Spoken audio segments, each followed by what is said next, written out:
ஆண்களுக்கும் பெண்களுக்கும் இவ்வளவு வித்தியாசமா? 5 உளவியல் உண்மைகள். ஏன் ஆண்கள் ஒரு பிரச்சனை வந்தா அமைதியாகிறாங்க, ஆனா பெண்கள் ஏன் அதை பத்தி பேசிட்டே இருக்காங்க? இது வெறும் குணாதிசயம் இல்ல, சைக்காலஜி. ஆணுக்கும் பெண்ணுக்கும் இருக்கிற 5 முக்கியமான உளவியல் வித்தியாசங்கள் இதோ. 1. Solution versus empathy. ஒரு பெண் ஒரு கஷ்டத்தை சொல்லும் போது அவங்க எதிர்பார்ப்பது ஒரு ஆறுதலை தான். ஆனா ஆண்கள் உடனே இதை இப்படி பண்ணுன்னு தீர்வு சொல்ல ஆரம்பிப்பாங்க. இங்கதான் பெரிய சண்டையே ஆரம்பிக்கும். அதாவது ஒரு பிரச்சனைனா ஆண்கள் தீர்வு தேடுவாங்க, ஆனா பெண்கள் அதை பத்தி பேசி ஆறுதல் தேடுவாங்க. 2. Multi tasking. ஒரே நேரத்துல போன் பேசிக்கிட்டு சமையல் செஞ்சுட்டு குழந்தையையும் கவனிக்கிற சக்தி பெண்களுக்கு அதிகம். ஆனா ஆண்கள் ஒரு நேரத்துல ஒரு வேலையை செஞ்சா மட்டும்தான் அதை கச்சிதமா செய்வாங்க.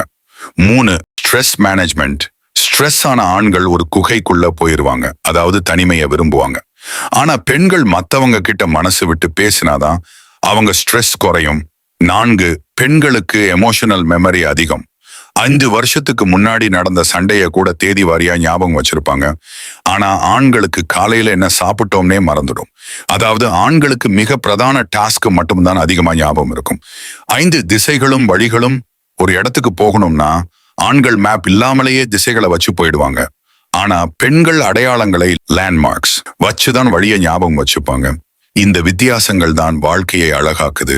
ஆணும் பெண்ணும் கணவன் மனைவியாக வாழும்போது இந்த வேறுபாடுகளை அடிப்படையாக வச்சு ஒருத்தரை ஒருத்தர் புரிஞ்சுக்கிட்டா சண்டைகள் குறையும், சந்தோஷம் மலரும்.